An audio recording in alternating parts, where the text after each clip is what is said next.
많은 분들이 북한에 교회가 있습니까? 이런 질문을 많이 해요. 근데 북한에 교회가 당연히 있죠. 거기도 있는데, 음, 우리가 생각하는 남한식 교회는 존재하지 않죠. 그렇다고 해서 미국식 교회도 아니고, 한국의 교회는, 한국 기독교는 원산지가 어디죠? 미국입니다. 그러니까 미국식 기독교, 한국식 기독교가 아닌 북조선에는 북한식 기독교가 있죠. 북조선식 기독교. 우리가 영국을 가면 영국의 엘리자베스 여왕 뭐 이제 운명했지만 찰스 황세자가 이제 국왕이 됐는데 여러분 보십시오. 영국은 철저하게 잉글리칸 처치, 영국 성공회인데 그 성공회의 수장이 누굽니까? 영국의 국왕이잖아요. 그런데 여러분 의문점 안 드십니까? 국왕이 신학교 문턱도 안 가봤는데 국왕이 영국의 전체 성직자들을 사인을 하고 수장이 되고 최종 결제자란 말이죠. 거기에 대해서 여러분 의의를 제기하고 비판한 적 있습니까? 저거는 잘못됐다. 너무 정치적이다. 영국 교회가. 무슨 정교분리 원칙인데 기독교는 왜 영국의 여왕이 신학교도 안 간 뭐 국왕이 왜 교회를 좌지우지하느냐? 비판해 보셨냐고. 근데 우리는 북한 교회를 근거도 없이 우리가 막 비판을 합니다. 어떻게 비판하느냐? 북한은 홍보용 교회다. 대외 선정용 교회다. 외화벌이용 교회다. 뭐 북한에도 교회가 있다 하고 대외적으로 선전하기 위해서 몇 개만 샘플로 만드는 교회다. 이런 식으로 우리가 매도를 하고 평가를 합니다. 여러분 그 근거가 도대체 어디서 나는 겁니까? 전혀 그렇지 않습니다. 그거는 또 하나의 종교 테러입니다. 왜 북한의 그 종교를 우리가 함부로 재단을 하고 함부로 우리가 평가를 하냐 말이죠. 그래서 제가 오늘은 PPT와 함께 시간이 허락하는 동안에 여러분이 알기 쉽게 논리적으로 사실 확인을 한 모든 부분만 내가 말씀을 드리도록 하겠습니다. 준비된 건가요?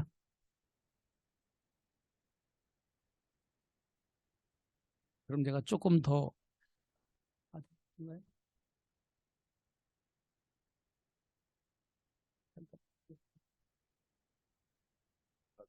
아니 지금 강연 중입니다. 이따 할게. 예, 예. 서울의 소리 백은종 대표 영감님이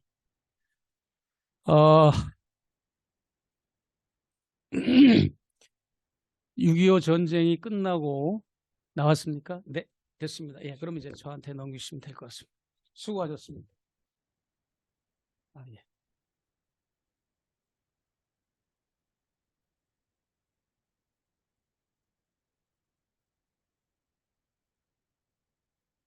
선생님, 잠깐만. 이걸 전체 화면으로 하지 마시고 내가 다음 페이지를 보면서 패스 여부를 해야 될 것 같은데 밑에 이렇게 바가 이렇게 보여야 될 것 같은데 바.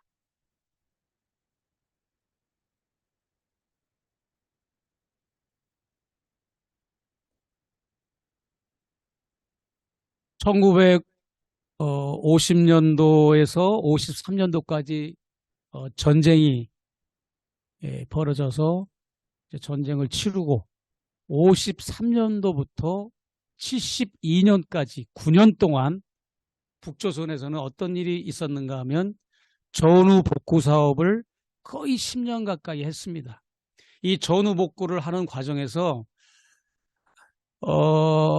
북한의 내각이나 또 노동당 그리고 최고인민회의 이런 나라를 이끌어가는 기관에서는 종교시설을 복구하지 않는 걸로 그렇게 다 된 건가요?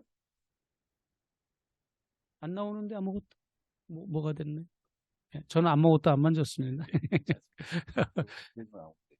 예, 예, 예.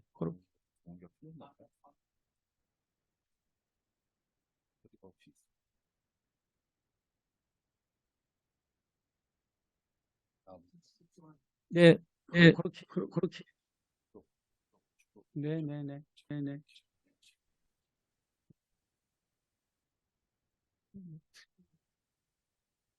네, 그렇게 이렇게 할게요. 그냥 제가 알았어. 예. 네, 되겠습니다. 이렇게 할게요. 제가 예, 예. 9년 동안 전후복고를 했는데 6.25 전쟁 중에 미국의 폭격으로 7,491개, 7,500개의 종교시설이 완전히 파괴가 됐습니다. 동양의 예루살렘이라고 하는 그 평양을 비롯한 모든 이북 지역 전체의 사찰 몇 군데를 제외하고 이 나머지 7,491개의 종교시설은 거의 다 개신교 예배당과 가톨릭 성당입니다. 그런데 이제 이런 상황에서 전후복고를 하는 10년 동안 다른 곳은 다 전후복고를 했어요. 가장 중요한 게 병원, 학교, 고아원, 유급한, 시급한 이제 공공시설을 먼저 해야 되겠죠. 그러고 나서 이제 마지막에 종교시설을 복구하는 과정에서 결국은 이런 최고인민회의나 노동당이나 내각이 또 이것을 하려고 결의를 하는 과정에서 일반 인민들이 이런 종교시설은 복구하지 말자고 강력하게 요구하는 그런 일들이 있었어요. 여러분이 안 믿으시겠지만 그러다 보니까 북의 지도자 그룹들과 기관들이 북을 이끌어가는 기관들이 결국은 종교시설에 대한 복구를 안 했습니다. 그런 이유가 여러 가지가 있어요. 너무 우리 개신교, 가톨릭, 불교의 이 성직자들과 종교인들이 일제강점기 때 너무나 매국 행위를 했다는 거에 대한 근거를 들고 해가지고 이건 다시 이제 인민정부가 들어섰으니 이제는 이런 썩어 빠진 종교들은 복구하지 말자 뭐 이렇게 된 거죠. 이렇게 됐는데 그러다 보니까 백범 김구 선생 아니 도산 안창호 선생의 여동생 안신호 여사가 교회 권사님인데 이분이 여맹위원장을 지내는데 이분을 필두로 해서 많은 기독교인들이 그러면 교회당을 복구하지 않는 대신에 가정교회, 처소교회를 우리가 설립하자라고 하는 그런 무브먼트가 벌어졌어요. 그래서 북의 내각이나 당에서도 거기에 대한 것을 이제 협력을 하고 해서 전국적으로 500개 정도의 가정교회가 이제 설립이 돼서 1972년도부터 그게 이제 지금까지 쭉 내려오는데 이 500개의 가정교회는 숫자가 줄지도 않고 늘지도 않고 평양부터 뭐 강원도 뭐 양강도 자강도에 이르기까지 다 고루고루 퍼져 있는데 숫자는 늘 고정화되어 있다 하는 것도 여러분이 볼 때는 미스터리겠지만 그렇게 알아주셨으면 좋겠습니다.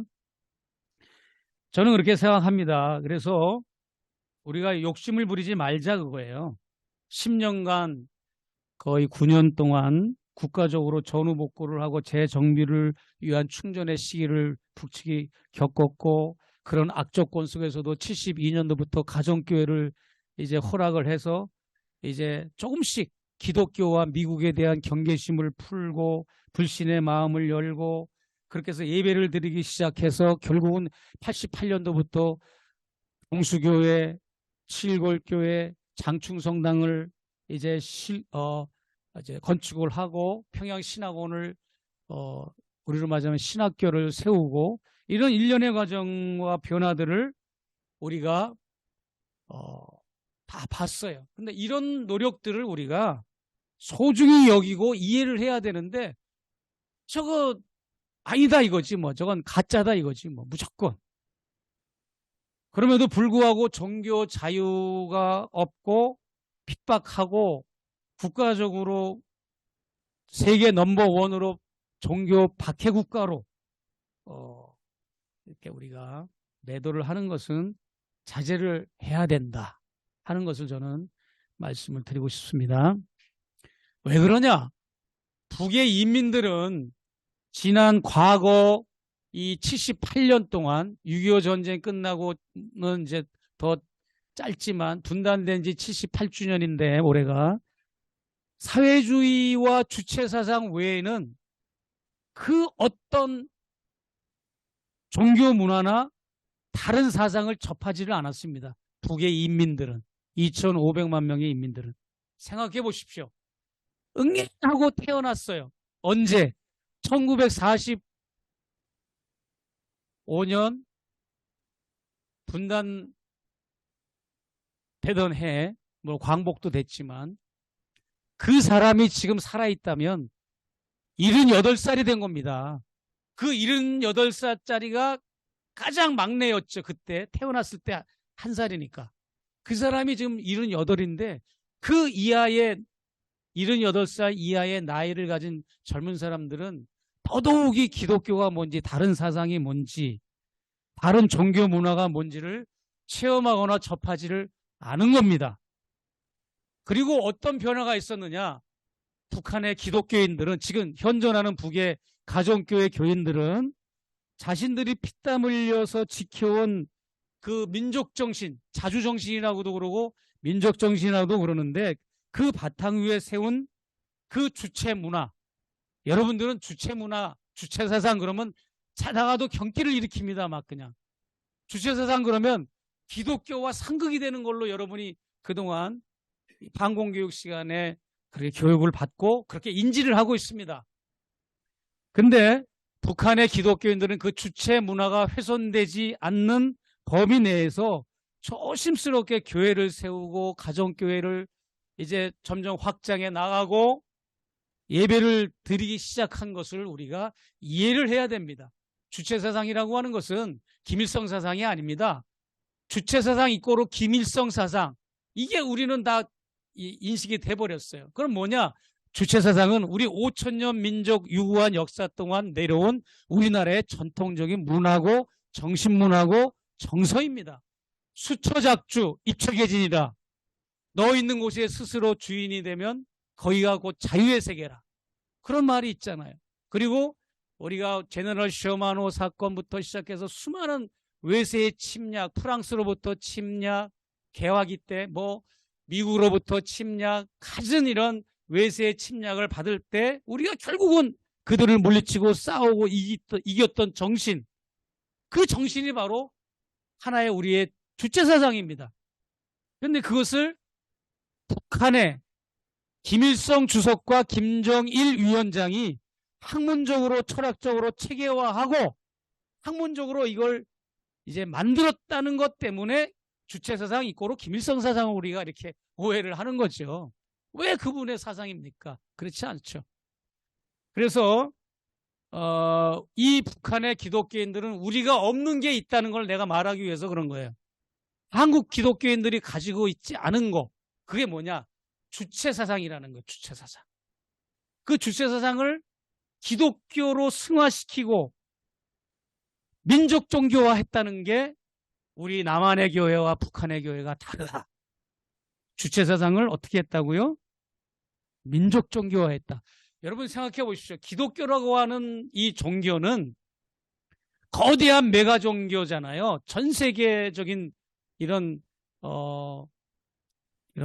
종교인데 이런 기독교라는 종교를 북한의 기독교인들은, 북의 인민들은 민족 종교로 정착을 시켰다는 거예요. 유일한 국가입니다, 아마 여러분. 여러분 굳이 대치되는 게 아니에요. 여러분 성경에도 보십시오. 이스라엘 백성들이 불뱀에 물렸을 때 장대를 높이 노뱀을 드니까 뱀을 쳐다보는 사람은 살았어요.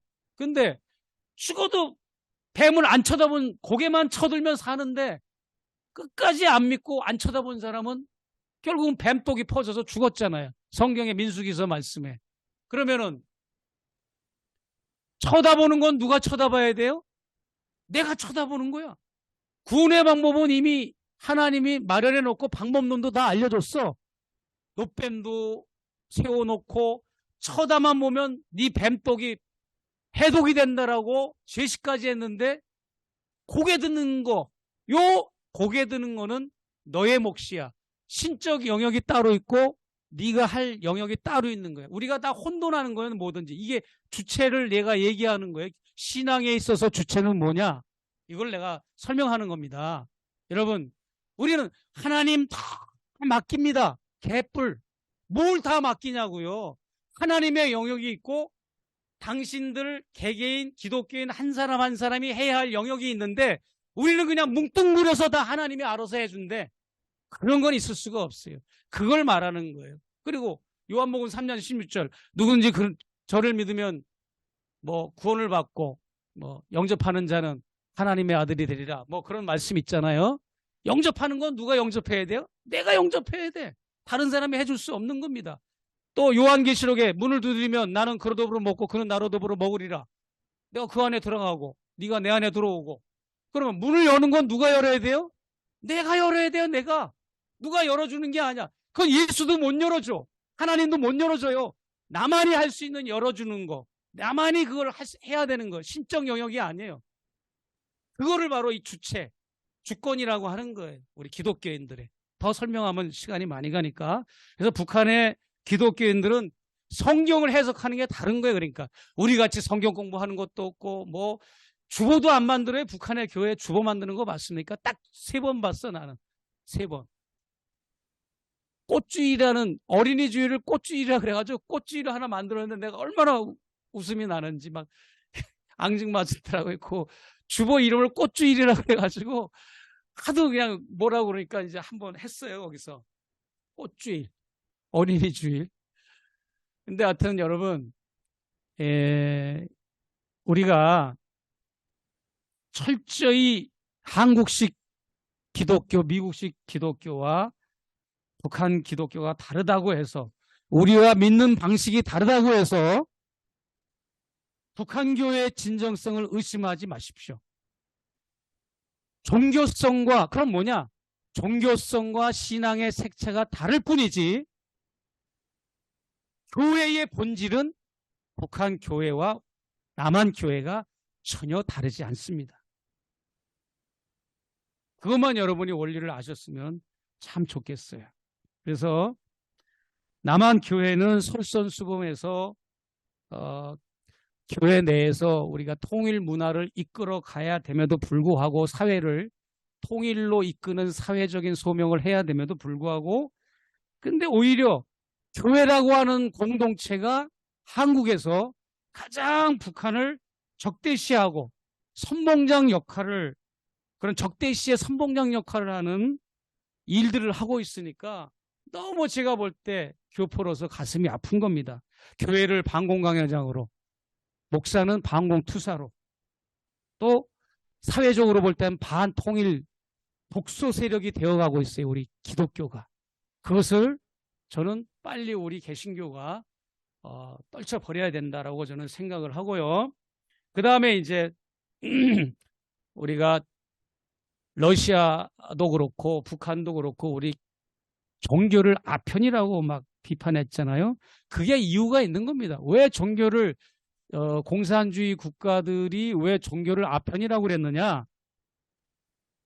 보십시오, 여러분.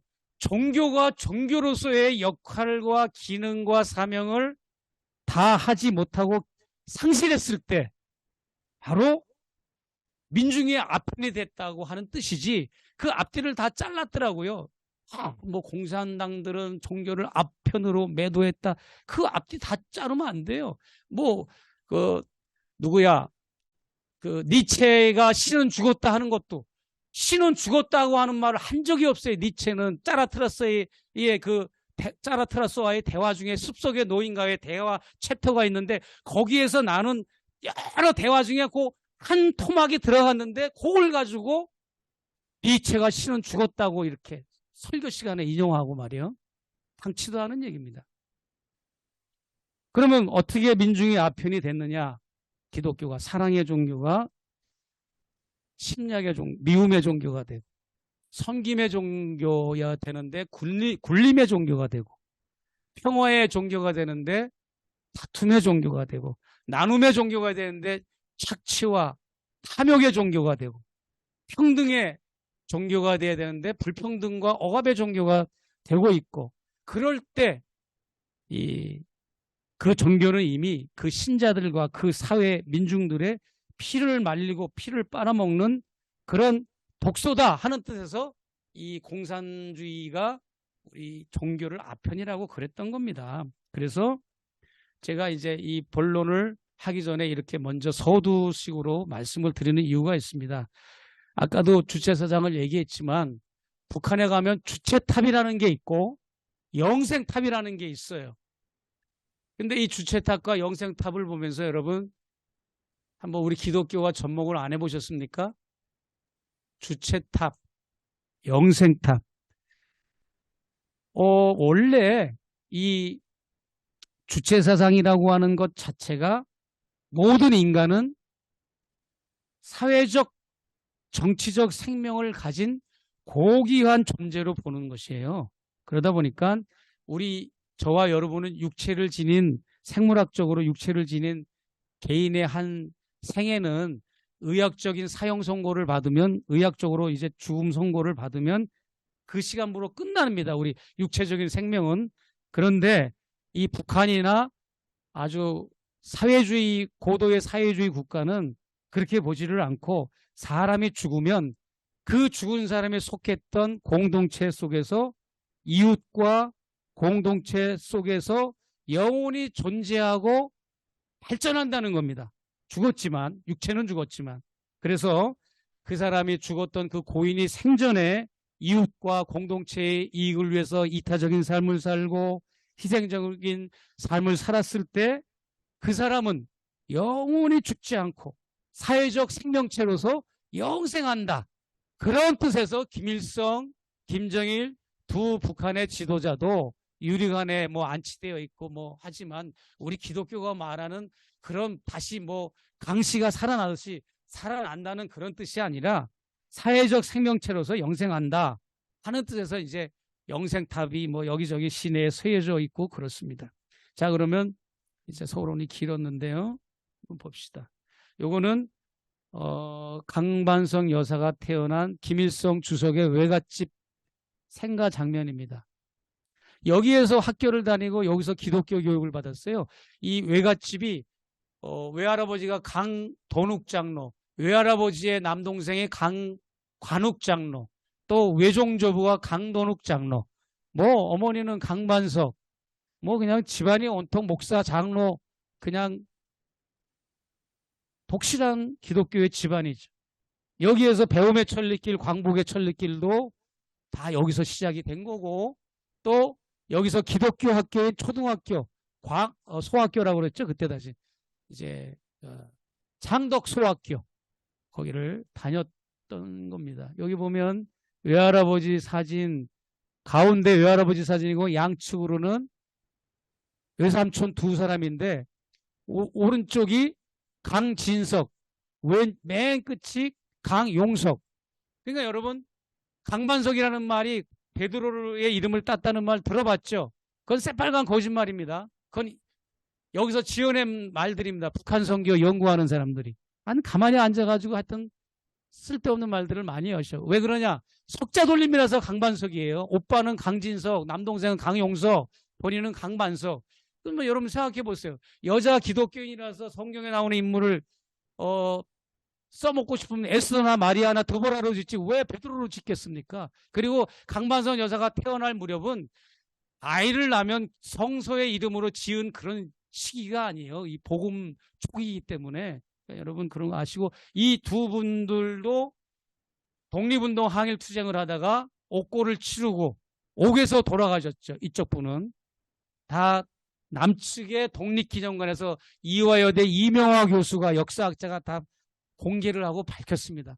우리는 그동안 김일성이라고 하는 인물과 김일성의 가문들, 외가 가문, 친가 가문들은 철저하게 대한민국 정보부서가 국책사업으로 왜곡을 해버린 거야. 항일투쟁을 했어도 그걸 다 은폐하고 감추고 드러나지 않게 했던 겁니다. 이제 이게 서서히 드러나고 있는 거죠. 이게 창덕학교, 기독교 학교입니다. 여기 앞에, 맨 앞에 오른쪽 분단에 앞에 보면 표지판인데, 이거 김일성 어린 김성주가 학교를 다녀서 공부했던 자리다 해가지고 이렇게 표시를 해놨더라고요. 여기 보면 요거 참 의미가 있어요. 외할아버지 강돈욱 장로, 또 그 강돈욱 장로의 외할아버지의 형제, 동생인 강성욱, 이 두 분의 기념비가 김일성하고는 아무 상관없이 해방 전부터 있었던 이 기념비들인 겁니다. 굉장히 유명해요. 북한에서 이 김일성의 외할아버지가 어느 정도 유명한가를 내가 보여드릴게요. 이 칠골교회 가면 이게 칠골교회 최초의 칠골교회입니다. 그 다음에 이거를 그냥 놔두고 헐지 않고 뭘 졌느냐, 이렇게 지었어요. 이게 두 번째 칠골교회고, 그 다음에 요거를 헐고 이렇게 지은 게 이제 세 번째 지은 건데, 요거를 지을 때 제가 이명박 정부 아주 남과 북이 관계가 아주 경색되고 교회도 NCC와 조국련이 완전히 단절됐을 때에 제가 어차피 그냥 저는 재미교포로서 그냥 이 역할을 왔다 갔다 하면서 제가 건축자금 모금하고 하는 거에도 관여를 하고 해서 입당식 할 때 제가 입당식 설교 초청을 받아서 했습니다. 예, 건축할 때 제가 방문해서 이렇게 했던 거고요. 200여 명 뭐예요? 근데 예배 순서도 우리하고 똑같고, 이게 나는 잘 모르겠는데 이게 소리 나고 이게 비디오로 돌아가는 그 상황이 있는데 이제 이게 기능을 잘 몰라서 그냥 넘어갑니다. 축도도 실제 축도하는 요 작동을 하려면 뭘 눌러야 되는지 모르겠네. 이게 그림만이 아니라 실제 작동이 되는데 영상으로, 동영상으로 그냥 넘어가요. 나옵니다. 네, 요게 그 입당 예배 하는 장면입니다.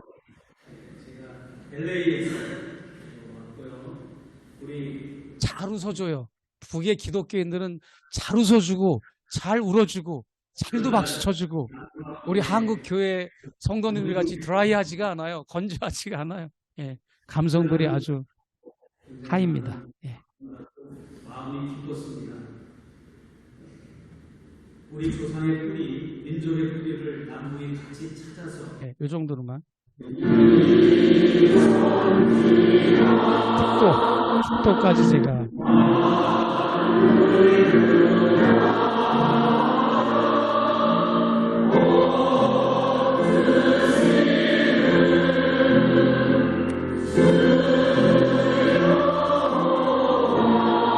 여기에 설교자들이 설교 원곡 검열을 받고 있습니다. 저도 동수교에서 기납적 60주년 설교도 음악인도 하고, 여기서도 하고, 러시아 정백교회라고 거기서 부활절날 충성도 설교했죠. 가서 하는 거예요. 네. 이렇게 보시고 이 안에 가면 이제 뭐 여기는 김일성 주석의 생가, 만경대 생가인데 뭐 요거는 우리가 뭐 다 많이 봤지만 여기서 우리가 주목할 게 이 사진이 뭐냐면 이날 여러분들이 존경하는 한국교회가 존경한다는 조만식 장로가 준비위원장이 된 김일성 장군 환영 준비위원 환영 대회가 평양역 광장에서 조선왕조 500년 통틀어서, 일제강점기 통틀어서 가장 많은 인파가 몰려서 황국한 김일성 장군을 환영하는 군중집회를 열었는데요. 여러분 놀라지 마세요. 그 군중집회 준비위원장이 조만식 장로님이었어요. 손자뻘 뿐이 안 돼요. 이때 당시도. 아들뻘도 더 넘었다고요. 그러면은 가짜 김일성이었다면 어떻게 검증 과정도 안 거치고 환영 준비대회를 열었을까요? 말이 안 됩니다. 검증하고 다 확인하고 이미 다 알고 있는 거고, 그때 당시 당대분들은 이렇게 다 검증을 하고 완벽하게 다 일을 처리했는데, 지금 와서 뭘 박정희 전두환 시절에 와가지고 가짜 김일성이니 막 이런 헛소리들을 하고 있는 것은 역사 왜곡이죠, 그들이. 그래서 그 환영 대회를 마쳤고, 그 다음에 남북 연석회의를 할 때 백범기구 선생이 북에 올라갔잖아요. 그때 정말 백범기구 선생이 그 상해 임시정부 인장을 선물로 주니까 그걸 다시 반려를 했잖아요. 그만큼 신뢰를 하고 서로 큰절을 하고 이런 관계였습니다. 백범기구가 누굽니까? 잔뼈가 독립운동 항일투사로 잔뼈가 굵은 분인데 가짜 김일성이었다면 거기 앞에서 그렇게 했겠습니까? 회담을 했겠습니까? 여러분, 크고 작은 전투 400회 이상의 전투를 15년 동안 만주벌판에서 풍찬노숙을 하면서 김일성이가 김성주죠. 독립운동한 거 맞습니다. 그리고 자기 생가로 와가지고 할아버지 할머니 이보익이라는 할머니 저분은 안식교를 다녔어요. 내가 이 책에도 썼고 인터넷에도 올라가 있습니다. 김일성 안식교 최재형 목사 이렇게 키워드를 치면 쫙 나옵니다. 안식교에서 너무너무 좋아해요. 제 그 방북기를 안식교 총회 본부에도 올렸더라고요. 그래서 이런 거고요. 여기 보면 이제 여러 가지 이런 자료들을 이렇게 해놨는데 그 관서지방에 여기 아까 거기에 이게 패싱이 된 것 같은데요. 이상하네. 안 나오네. 그냥 넘어가겠습니다. 그 김일성의 외할아버지 강돈옥 장로가 관서지방에 교육가로서 보도가 난 동아일보 기사를 원본을 스크랩을 해놓고 그랬어요. 그러니까 그때 당시는 동아일보가 이제 우세했죠. 그리고 김일성 가문이 여기에서 포평교회라고 하는데요. 여기에서 교회를 섬겼어요. 십자가는 없었지만 이게 교회입니다. 그리고 현재까지도 남아 있어요. 그리고 성화 대신에 이렇게 아버지 김영직 선생이 누굽니까? 기독교 학교인 평양 숭실학교를 나왔죠. 졸업은 안 했습니다. 졸업했다고 또 말씀하시면 안 되고요. 다니다가 말았는데요. 이분이 기독교식 항일 무장운동 단체를 세운 게 그게 바로 조선국민회입니다. 그러면서 이제 여기를 가면 이렇게 성화처럼 그려놨어요. 뭐라고 해설사가 설명을 하는가 하면 우리 김영직 선생님은 예배를 마치시고 교인들을 집으로 돌려보내지 아니하시고 항일투쟁을 가르치는 장면입니다. 이렇게 하고 그 다음에 우리 강반성 여사는 새벽 예배를 마치고 여인네들을 집으로 돌려오지 아니하고 항일 계몽을 하는 장면입니다. 이렇게 해설사가 설명을 하는데 이거 좀 기가 막힌 거죠. 간접전도인 거예요. 이 해설을 듣는 북한 주민들이. 이게 바로 간접전도를 받는 건데 뭐냐면 각 군 단위마다 시 단위마다 최고 우등생을 한 명씩 뽑아서 국가적인 수학여행 행사를 하는데 그게 바로 고난의 천리길, 광복의 천리길, 배움의 천리길, 광복의 천리길이라고 하는데 여기는 앰뷸런스 헬리콥터가 얘네들을 보호합니다. 이 다음에 이제 북한의 최고 지도자가 되고 이제 우두머리가 되고 지도급들이 될 아이들, 우수한 두뇌들이니까 얘네들을 이끌고 이렇게 가는데 반환점이 어디냐? 반환점이 아까 여기가 반환점. 이 예배당이 반환점이에요. 포평혁명 사적지가.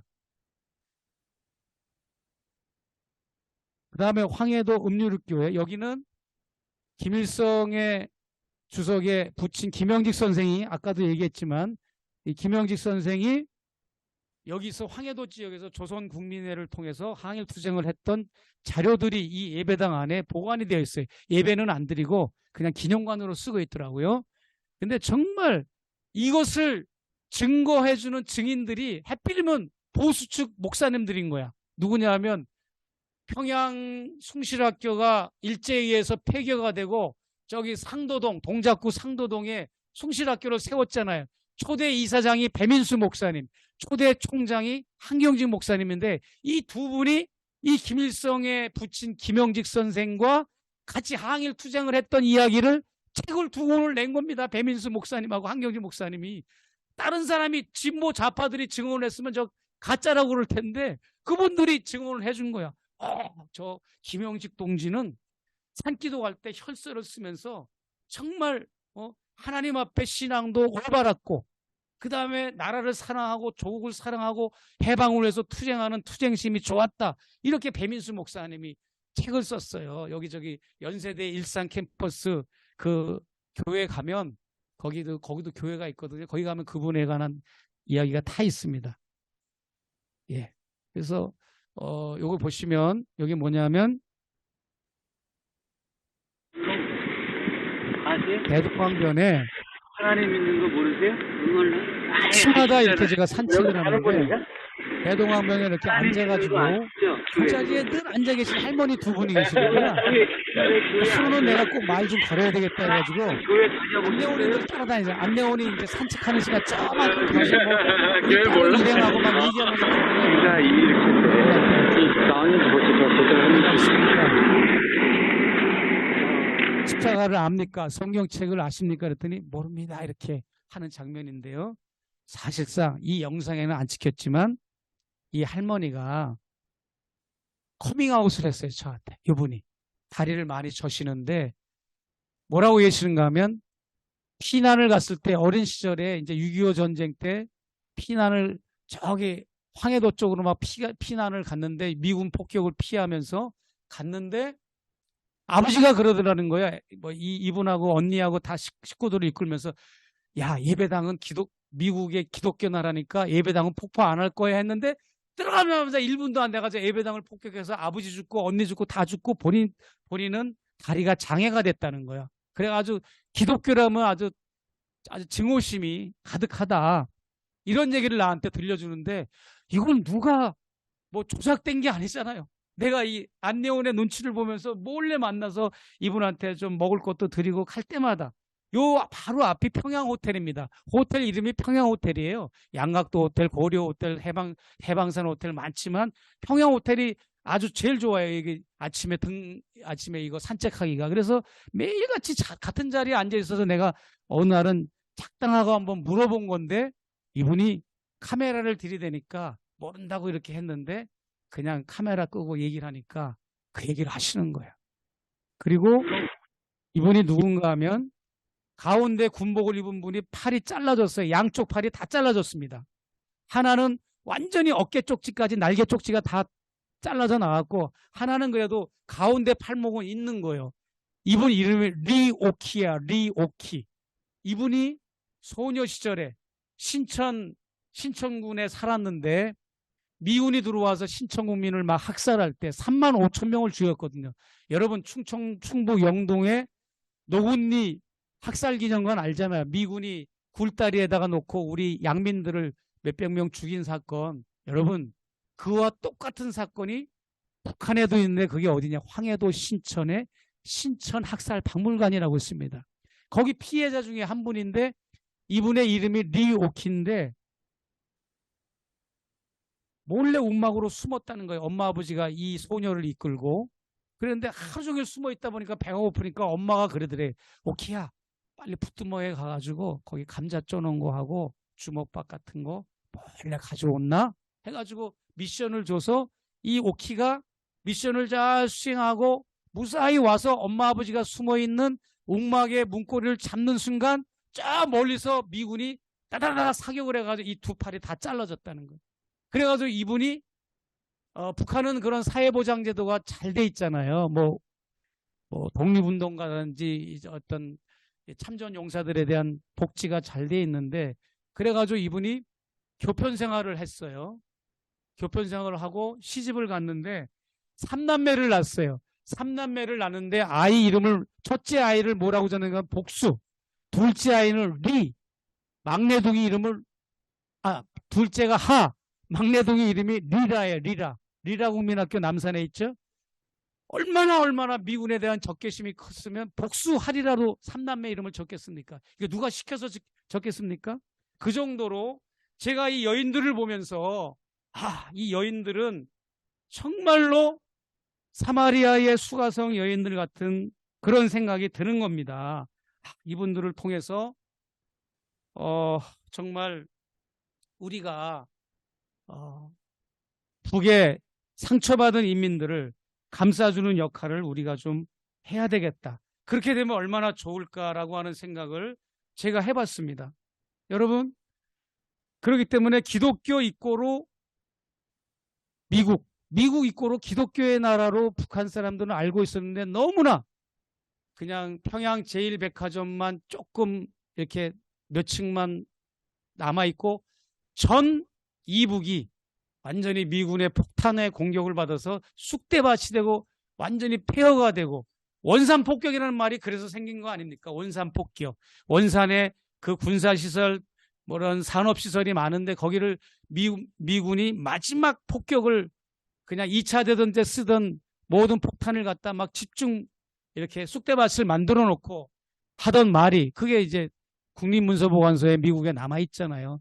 완전히 원시시대로 돌아갔다 이렇게 말을 하고, 얼마나 악랄하게 미국이 폭탄을 세례를 퍼붓는가 하면, 정전협정 7월 27일 정전협정을 12시에 마감이면 그때 딱 이때부터는 이제 전쟁 안 한다, 전쟁 안 하는 거야 하고 정전협정을 딱 약속을 해놓고도 25분 전까지 폭격을 했다고, 미국이. 정전협정 25분 발효가 되는 그 시간까지. 그러니까 이제 북한 인민들은 우리가 생각하는 반미 감정이 인위적인 게 아니라 프로파간다가 아닙니다. 그냥 누가 시키지 않아도 나오는 그런 거였어요. 이게 신천학살 박물관을 제가 가본 건데요. 예, 피해자들의 어떤 신발, 머리카락 이런 걸 신물로 이렇게 해놨어요. 이 사건을 이 모티브로 해서 나온 게 황석영 씨의 손님이라는 책입니다. 이 사건을. 근데 여러분, 그거는 역사 소설이 아니고 역사서가 아니기 때문에 그걸 팩트로 아시면 안 됩니다. 많은 분들이 황석영 씨는 소설가잖아요. 픽션이라고, 픽션. 허구야, 허구. 근데 그걸 넌픽션 역사로 안다고. 그래서 내가 그걸 보완하느라고 지금 책을 쓰고 있어요. 지금은 35,000명 이상이 저렇게 죽었는데 좌익과 우익이 싸워서 죽인 게 아닙니다. 미국이 진짜 거기를 미군이 죽이고 CIA 방첩대가 조작을 하고 해서 죽였다는 걸 내가 미 국립문서보관소에 죽돌이 노릇을 하면서 딱 그걸 밝혀냈잖아요. 그래서 통일뉴스에 올라가 있잖아요. 통일뉴스에 최재형 목사 신천학살 박물관 검색어 치면 쫙 몇 편이 나와요, 시리즈로. 그걸 내가 어떻게 해서 미국이 들어가서 그런 일을 벌였는가를 내가 밝혀냈다고요. 나중에 이제 출판되면 꼭 읽어보십시오.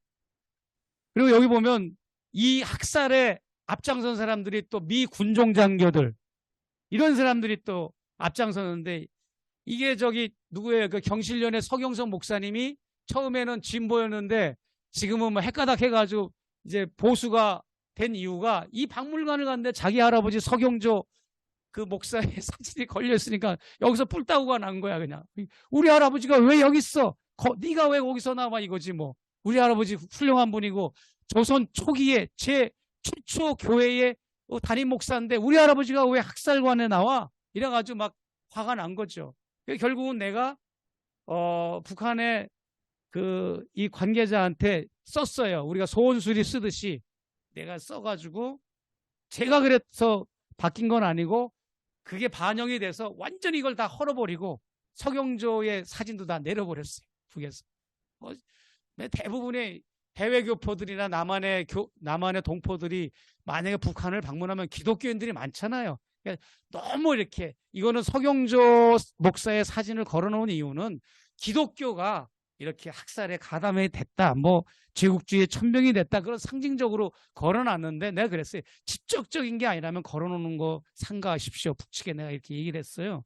근데 뭐 제가 뭐 말해서 그런 컴플레인해서 그랬다고 보지는 않지만, 아무튼 새롭게 김정은 위원장이 지시를 해가지고 완전 새로 건축을 하고 내용물도 1관부터 12관까지 아주 잘 만들어놨어요.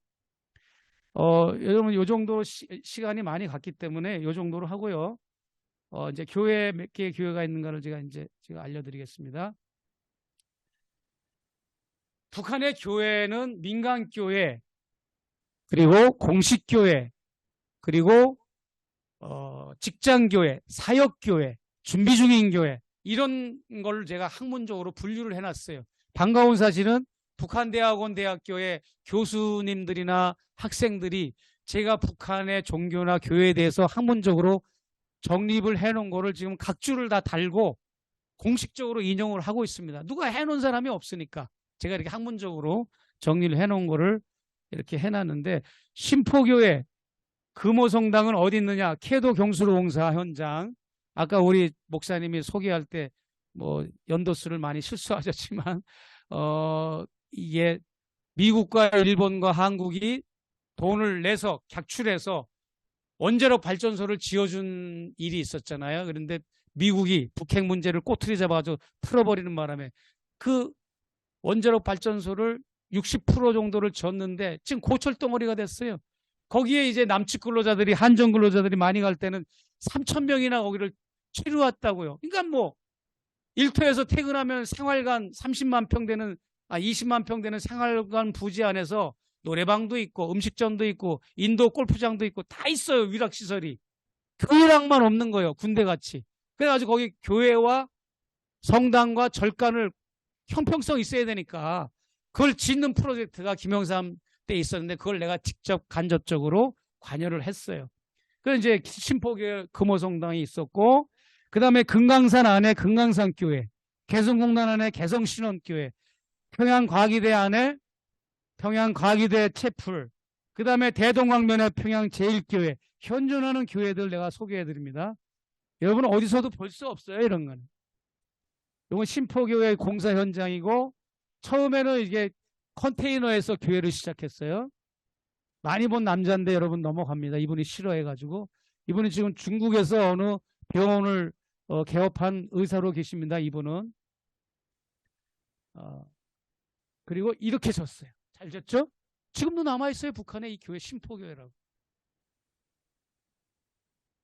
한 1,000명 이상이 1,200명 정도 앉을 수 있고요.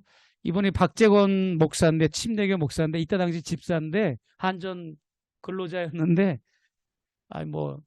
여기 목사를 둘 수 없게 하니까 종교시설은 졌지만 성직자들을 둘 수 없게 북측에서 이렇게 해가지고 신앙 좋은 사람이 주일 예배 설교하고 새벽 예배 설교하고 돌아가면서 이렇게 했죠.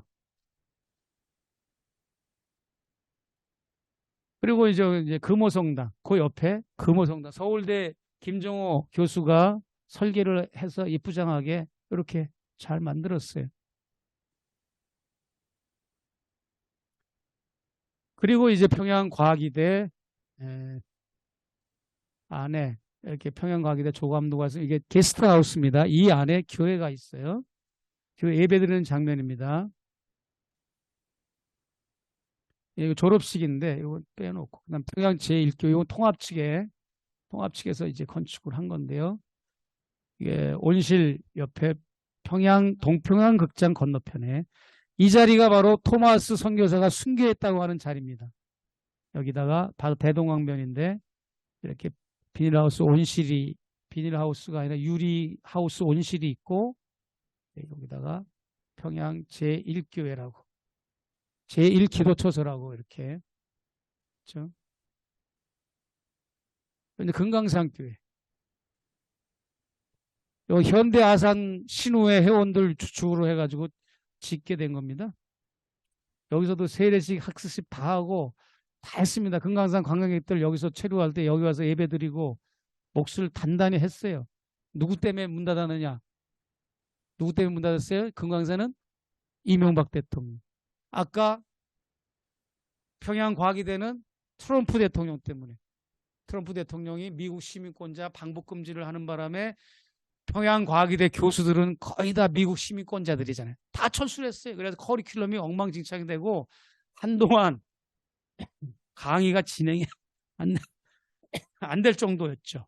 거기 미국인 아니면 미국 국적의 교포들이 다 갔는데 다 철수를 시키니까 이게 됐고요. 그 다음에 이제 개성공단교회, 여기 신원 에베네셀의 박성철 장로께서 이렇게 졌는데, 처음에 여기 피정진 목사 사진이 나오는 이거는 옛날 건물이었어요. 근데 새로 이렇게 또 확장해가지고 이렇게 됐는데, 여러분 이거 정말 이게 기가 막힌 게, 이건 또 누구 때문에 문 닫았나요? 이건 박근혜 대통령 때문에. 개성공단 폐쇄한 대통령이. 그러니까 하여튼 북이 먼저 폐쇄한 게 아닌 거예요. 여러분, 제가 하고자 하는 말은 북이 먼저 폐쇄한 게 아니다. 박근혜 때문에, 이명박 때문에, 트럼프 때문에 폐쇄가 된 거잖아요. 이게 뭐 의의가 있습니까? 여러분이 이렇게 개성공단에 교회를 세웠다, 금강산 안에 교회를 세웠다, 평양과기대 안에 교회를 세웠다, 대동강변에 평양 제1교회를 세웠다. 여러분 아무것도 아닌 걸로 생각하지 마십시오. 여러분 거꾸로 내가 얘기를 해볼게요. 북한 노동당 서울사무소를 대학로에다가 개설했다고 생각해 보세요. 허락하겠어요? 안 하겠어요? 여러분? 서울 지부, 대학로 지부, 응? 그 다음에 영등포 지부 또 만들고, 부산 노동당 부산 지부, 그 다음에 대구 지부 만들어 보세요. 여러분, 그 정도 급의 핵폭탄급의 이 레벨인 거죠. 이 미제국주의와 남조선이 믿는 이 자본주의의 상징 같은 이 개신교 교회 시설을 북한 땅 영토에다가 짓게 허락을 했다고 하는 거는 그만큼 그쪽이 많이 열려 있는 거예요. 여러분이 생각했던 것보다 그런 나라가 아닙니다. 거기는. 예. 이렇게 보시면 또 이제 다른 여러 가지 개신교 외에도 가톨릭, 러시아 종교회, 통일교회도 내가 최초로 공개하는어요. 다큐멘터리하고 제가 쓴 책을 통해서. 봉수교회는 여러분 잘 아니까 그냥 넘어가고요. 지금 위키피아 여러분 이제 인터넷에 있는 사전이 있잖아요. 인터넷 사전에 보면 아주 엉망진창이에요. 전혀 안 맞아. 사실이 90%는 다 잘못된 내용들입니다. 그거 내가 일일이 거기 들어가서 사전을 쓸 수도 없고 참 많은 오류의 정보들이 지금 사실처럼 막 밝혀지고 있죠. 이게 뭐냐면요. 이건 꼭 알아야 돼요. 평양 봉수교회의 완성된 모습인데 우여곡절이 있었어요. 이거를 처음에 상랑식 할 때 십자가 종탑이 있었어요. 이렇게 이게 있었다고. 근데 겨울에 1월 달에 가을에 상랑식을 하고 1월 달에 가보니까 십자가가 없어진 거야.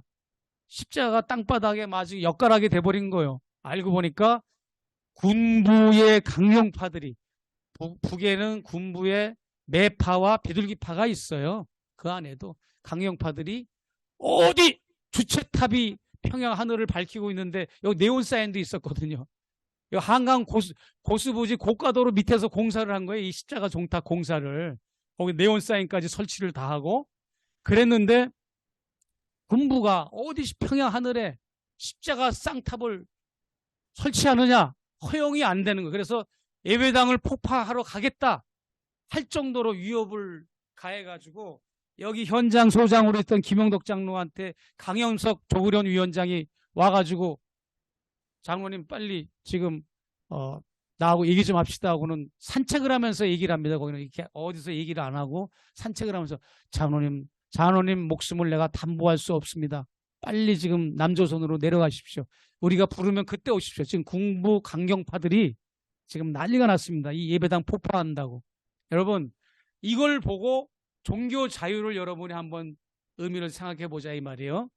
종교의 자유가 있는데 무슨 군부 강경파가 예배당을 왜 폭파하고 그러냐. 그냥 북은 그런 사회예요. 이때 당시는 선군 정치를 하던 시절입니다. 선군 정치가 뭡니까? 북한의 모든 분야, 정치, 경제, 사회, 문화, 종교, 스포츠 할 것 없이 모든 게 군부 중심으로 이 군사 정책을 중심으로 다 돌아가게 돼 있는 거예요. 그게 핵심으로. 그러다 보니까 이 군부가 주권이 있었으니까 이때 당시 이거를 문제 삼았던 거죠.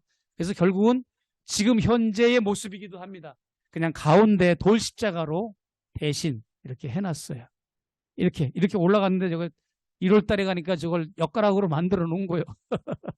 이것도 좋은 하나의 본보기입니다. 여러분이 북을 이해하는데. 그렇다고 뭐라고 그러지 마세요. 그 나라는 그런 시스템이니까.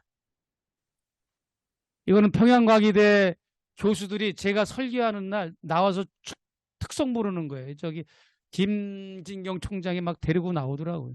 제가 이 두루마기 입고 역사란 무엇입니까? 역사란 여기서 내가 김일성 찬양하는 말은 하나도 없어요.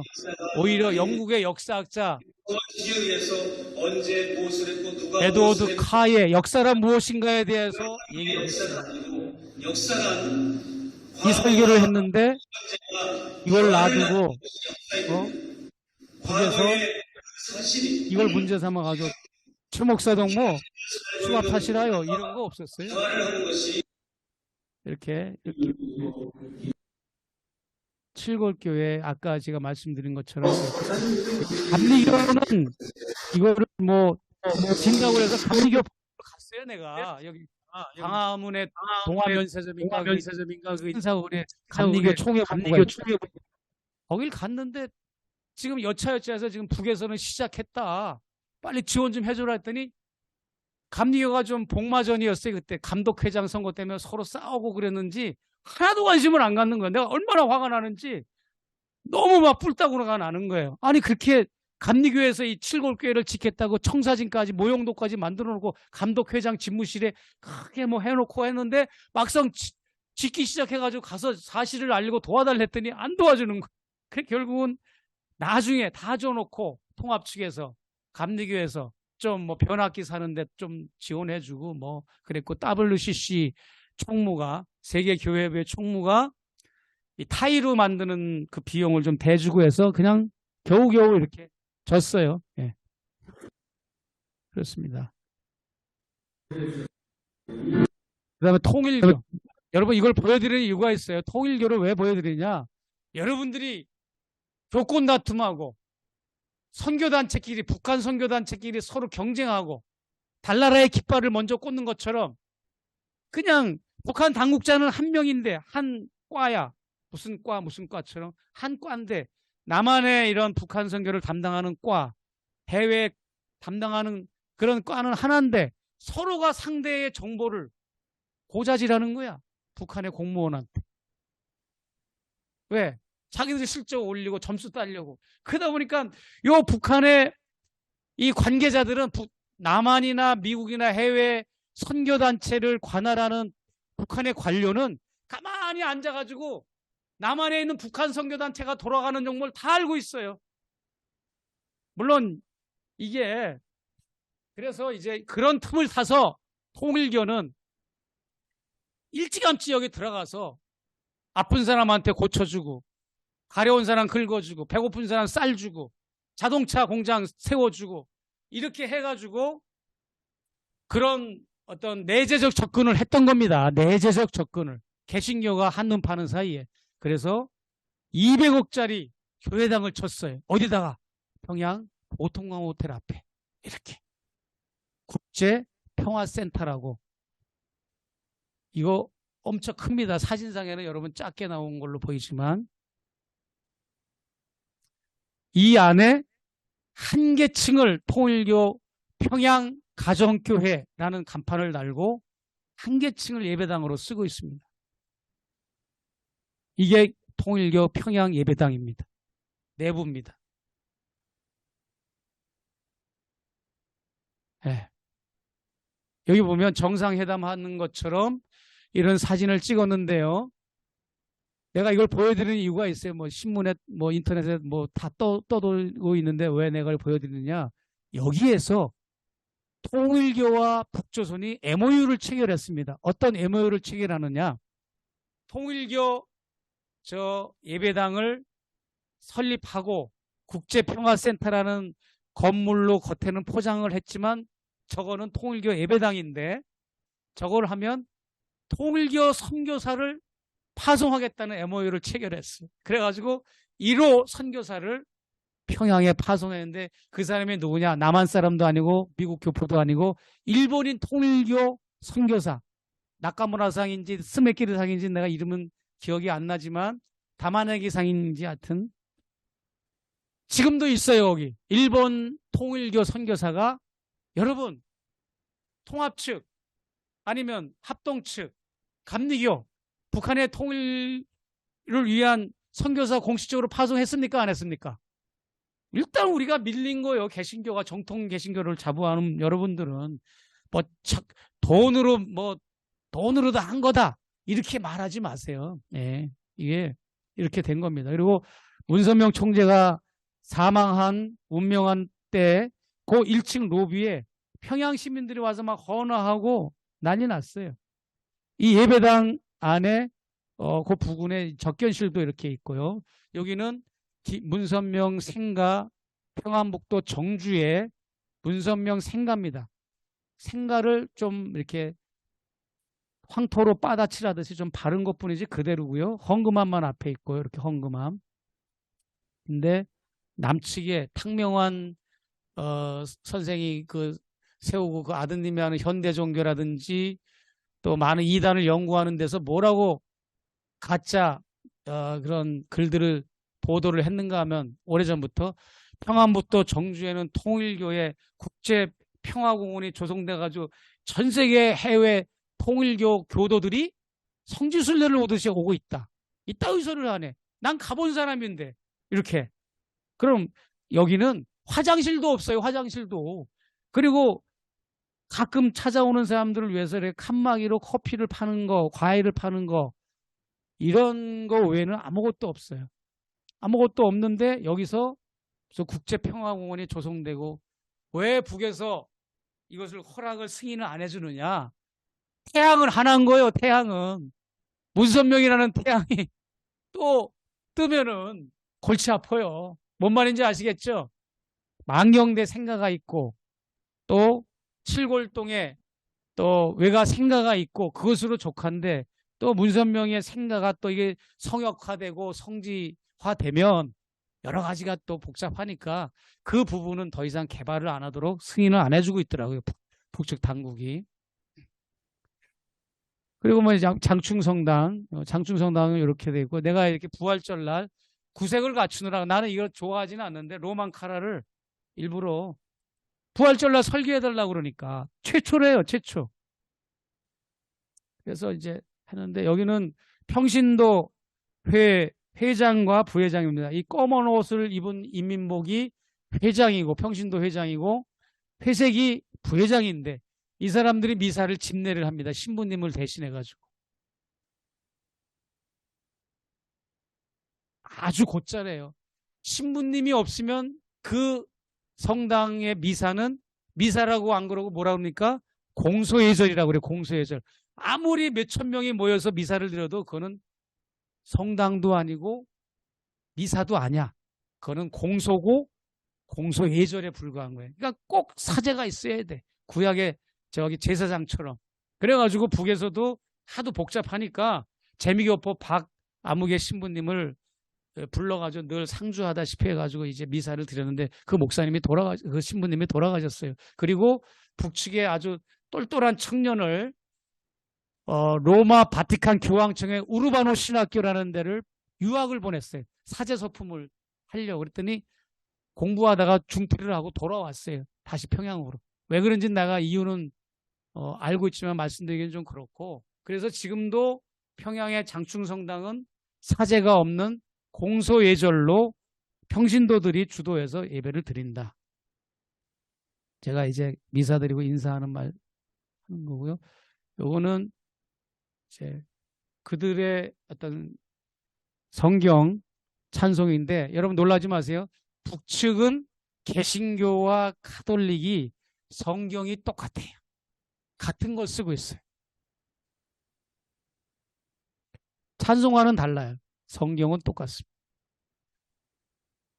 평양 정백교회 낙랑구 정백동에 있는 건데 러시아 정교회인데요. 검은 수염 나고 뭐 이렇게 뭐 카톨릭 의식을 치르는 데 있잖아요. 예. 여기에도 내가 2번 방문했고 한 번은 내가 설교를 했어요. 예. 라관철, 리요한 사제들입니다. 신부님들인데 처음에는 김정일 위원장이 5명의 유학생을 보냈어요. 러시아로. 러시아 신학교에. 사제소품을 시키려고. 그런데 1명 탈락되고 4명이 사제소품을 받았고요. 여러분 놀라지 마세요.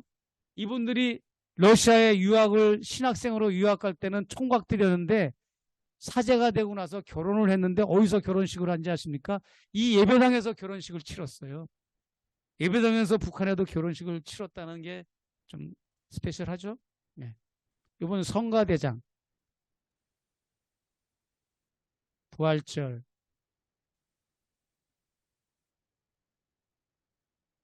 이렇게 하고요.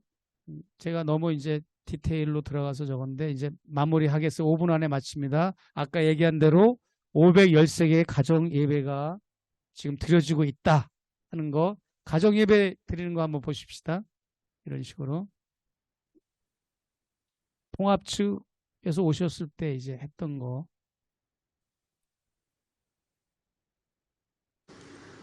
유금순 씨라고 계십니다.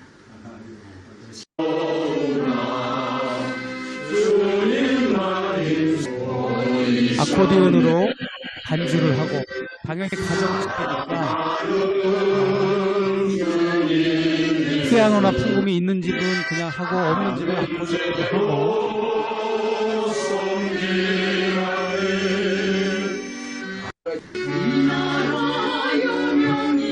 특성 부르시는 분들 교인들 중에는 의사도 있고 소아과 의사도 있고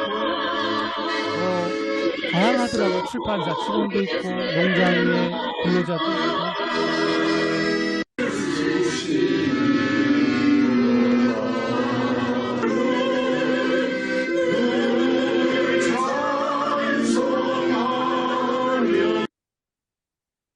포양신학원 12명의 신학생들이 재학한 여기서 내가 설명 안 한 게 있군요. 뭐냐면 북의 가정교회는 일반 가정집 현관이나 그 응접실이나 방문을 열어놓고 10명에서 20명 정도가 보통 예배를 드려요. 그리고 아까 영상을 보여줬던 거는 마을회관 같은 인민반 같은 조직들이 모이는 마을회관이에요. 우리로 말하자면 거기서도 주일날 예배를 다 드립니다. 비어있는 데가 없어요.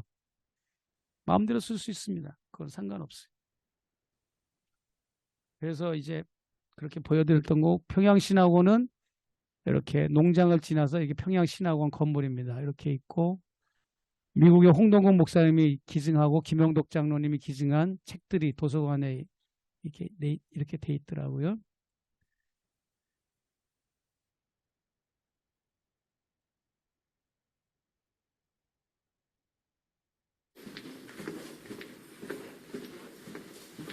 여기는 평양신학원 강의실 복도입니다. 여기는 도서실. 시간 없으니까.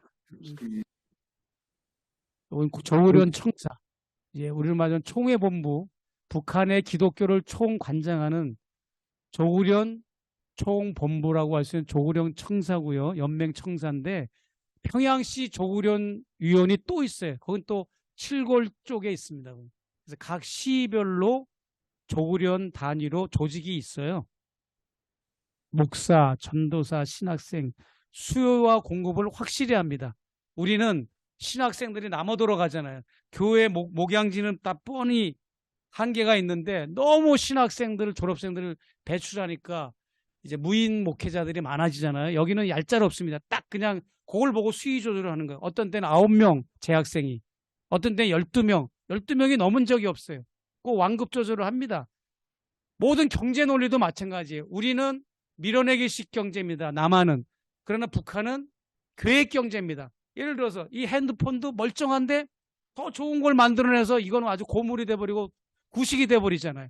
텔레비전도 그렇고 뭐 모든 걸 밀어내기식으로 해서 멀쩡한 싱크대, 멀쩡한 가구 소파들도 더 좋은 걸 만들어내가지고 자연보호, 환경 파괴 어마어마하게 이제 그런 문제들이 발생하는데 북한에는 꼭 필요한 공산품, 꼭 필요한 농작물, 꼭 필요한 먹거리만 딱딱딱딱 생산하는 거예요. 그래서 북은 계획경제, 우리는 밀어내기식 경제. 목회자도 똑같아요. 여기는 수요와 공급이 정확하다 하는 걸 말씀드리고요. 예, 이 정도로 북한의 조구련 위원장을 최초로 제가 공개를 했죠. CBS 노컷뉴스에 속보로도 나갔어요. 조구련의 강병철 위원장이 취임을 하긴 했는데 누군지를 전혀 모르는 거예요. 1년이 돼도. 서방세계도 그렇고 남측에도 그렇고. 그래가지고 내가 여기를 찾아가서 청사를 찾아가서 내가 조구련 강영철 위원장과 이제 어떤 접견을 하고 해서 이 사진하고 영상을 보여주고 다 알렸어요. 서방 언론에. 그런 장면입니다. 여기에 대해서 참 관심이 많죠.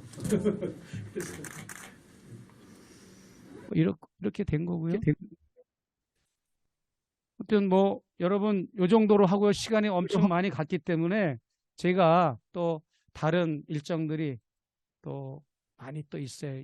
인터뷰를 하러 제 인터뷰 때문에 인터뷰를 할 기자도 여기 와서 앉아 계시고 또 여러 또 그 다음에 또 다른 업무도 있고 그래가지고 요 정도로 하고요.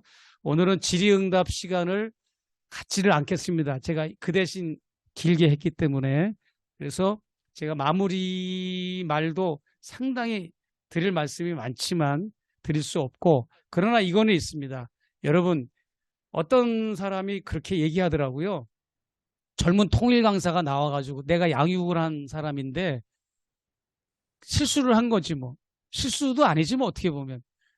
남과 복은 이질화됐다 이렇게 얘기하길래 내가 그냥 즉석에서 일어나가지고 마이크를 뺏었어요. 왜 뺏었느냐? 이질화라고 하는 것은 물과 기름이잖아요. 이질화. 질이 다른 거예요. 그런데 남과 복이 이질화가 됐습니까? 물론 사상과 이념은 엄청나게 차이가 있지만 같은 혈통에다가 같은 언어와 문자를 쓰고 같은 정서와 모든 이런 게 있는데 완전히 이질화돼 가지고 이제는 남남이 됐다 뭐 이렇게 얘기를 하길래 그것 자체가 듣기 싫은 겁니다, 저는. 그래서 우리는 통일이 뭐냐? 통일은 마음이에요. 마음.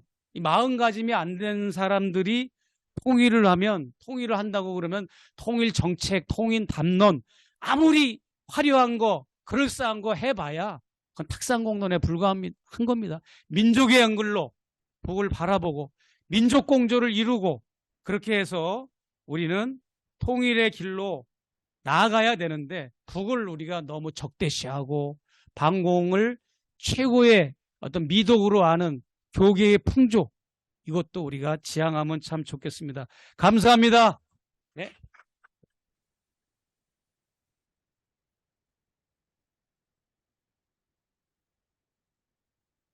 네, 우리 사실은 포럼은 강사님 얘기 듣고 그래도 몇몇 질문도 하고 그 대답도 하는 시간을 가지는데 우리 강사님이 그렇게 못 하시겠다고 얘기를 해서 한 번만 더 불러주십시오. 네, 강사비 안 받을 테니까 예, 강사비 걱정하지 마시고 예.